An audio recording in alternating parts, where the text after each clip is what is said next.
Jesucristo, el Verbo viviente, es el único medio de salvación. Él es el centro del pensamiento de nuestra vida, la fuente y la autoridad de la doctrina.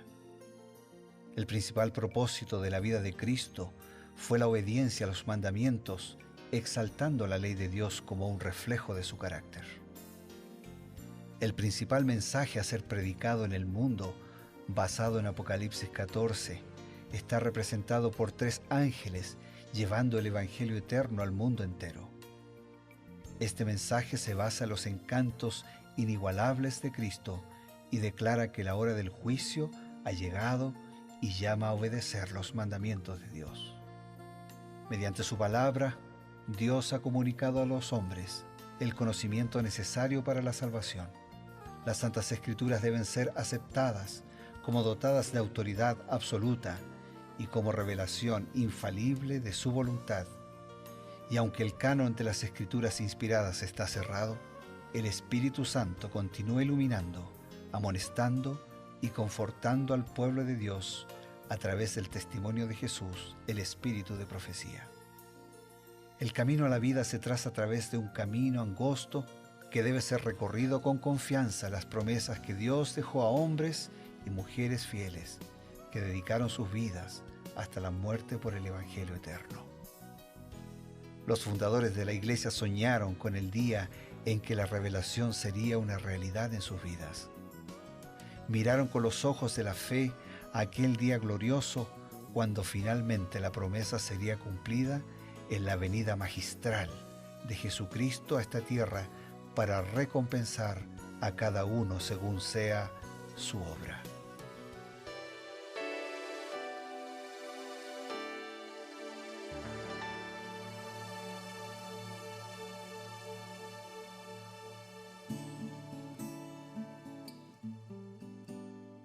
Una vez más, amigos, nos encontramos por medio de Nuevo Tiempo, la señal de esperanza.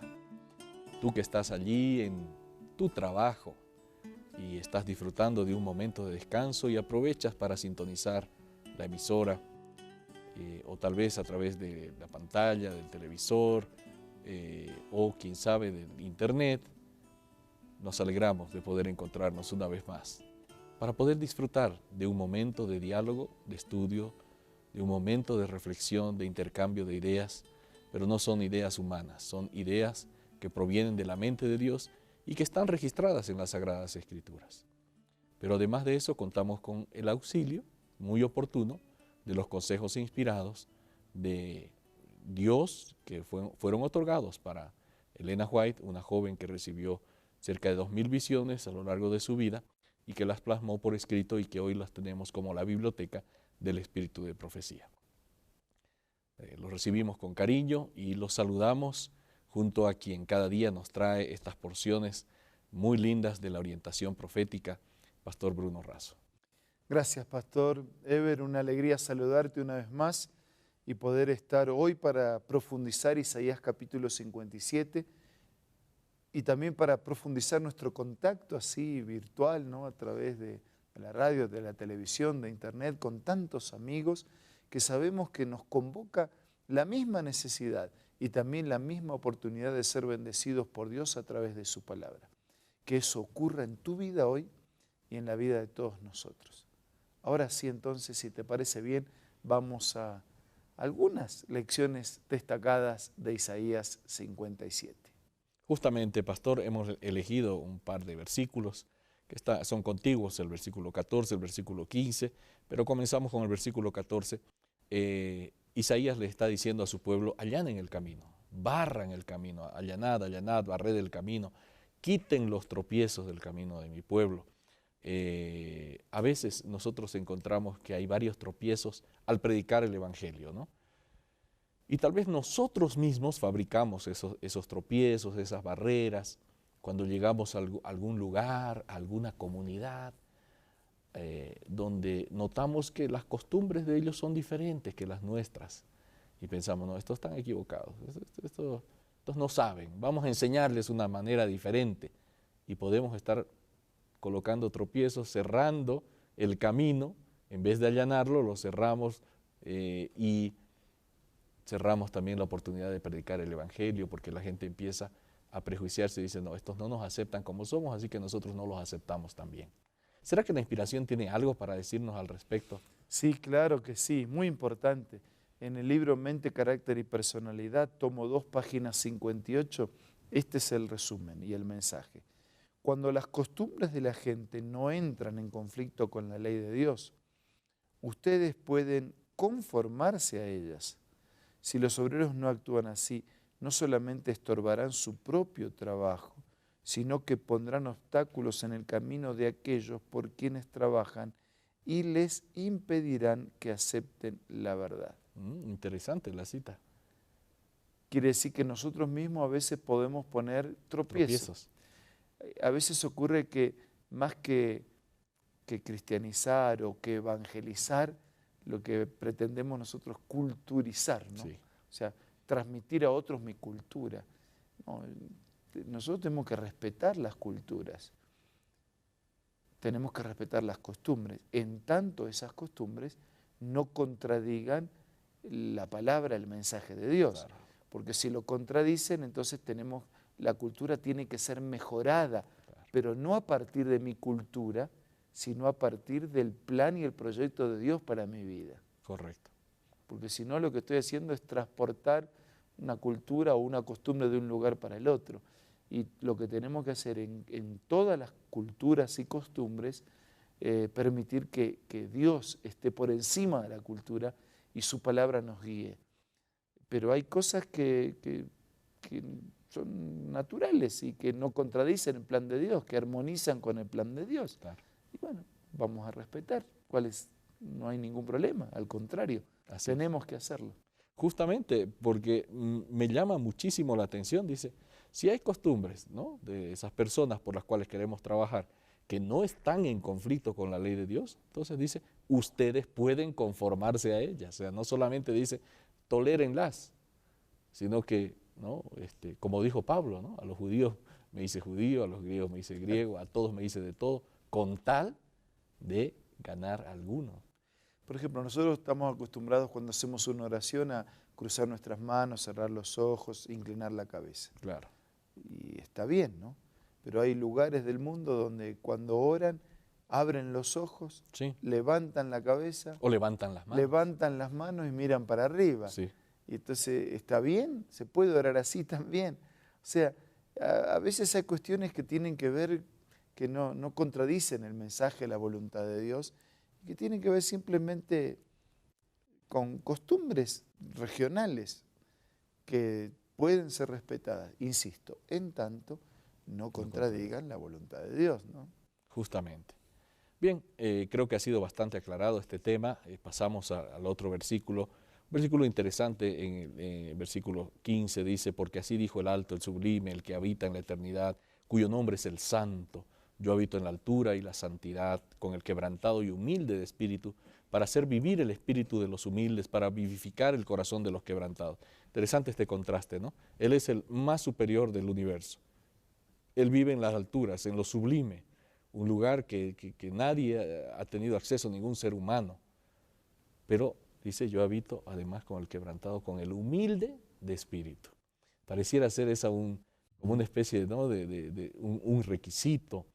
¿Qué deberíamos hacer para poder tener acceso a la presencia de Dios? O sea que el paciente que se entrega al médico, al tratamiento y a la orientación del médico, no solo es el mejor paciente, sino que es el que en mejores condiciones está de ser alcanzado por los beneficios de ese tratamiento. Claro. En el libro A fin de conocerle, página 122, dice así: la gracia de la humildad debiera ser fomentada por los que llevan el nombre de Cristo, pues la exaltación propia no puede hallar lugar en la obra de Dios.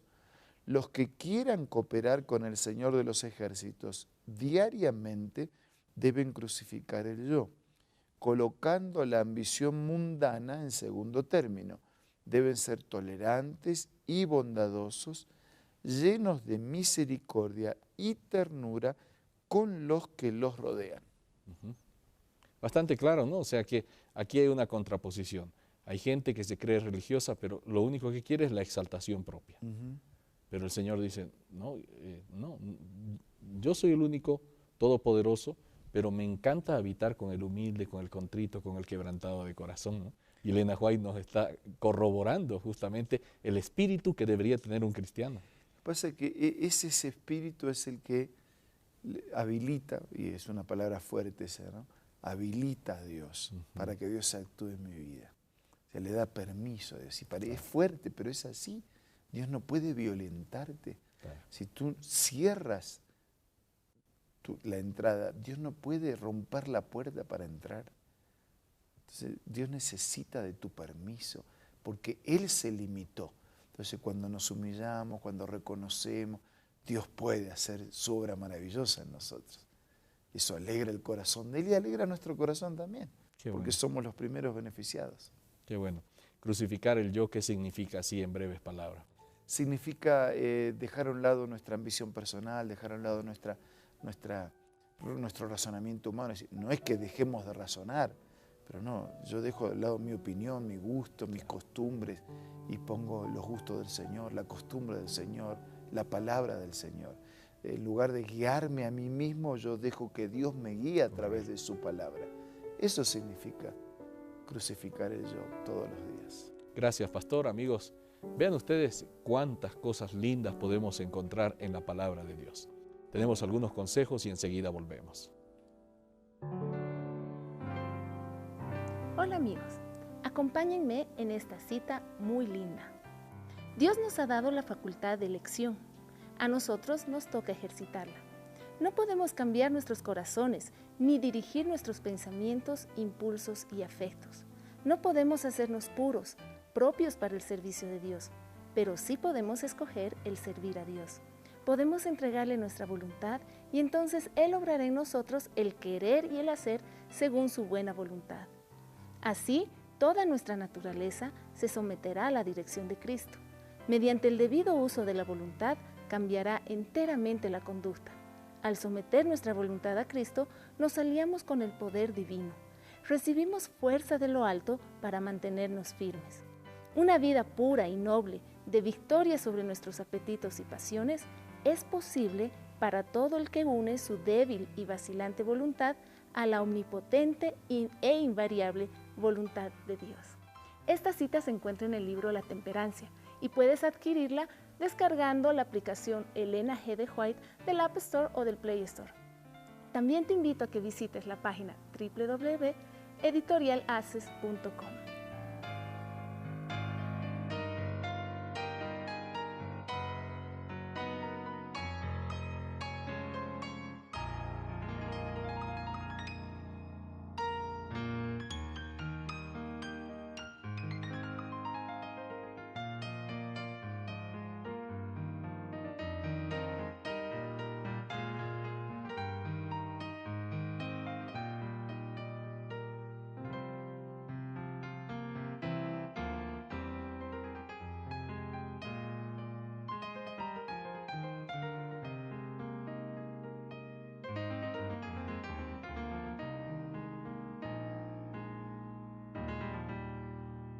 Continuamos, amigos, y queremos ofrecerles una motivación más. La misma que Pablo transmitiera cuando dijera, ya no vivo más yo, mas vive Cristo en mí, y lo que era vivo, lo vivo en la fe del Hijo del Hombre que me amó y se entregó a sí mismo por mí. Ahora entonces vamos a orar. Señor, que como Pablo podamos decir que ya no vivimos más nosotros, que Cristo vive en nosotros, y así alcanzamos la verdadera vida en abundancia. Que esto ocurra en todos nosotros, que esto ocurra en este día, ahora. Lo pedimos, lo agradecemos, en el nombre de Jesús. Amén. Amén. Gracias, amigos, por acompañarnos. Esto ha sido un capítulo más de Creed en sus profetas y también con la esperanza, con el deseo de reencontrarnos el día de mañana por medio de Nuevo Tiempo, señal de esperanza.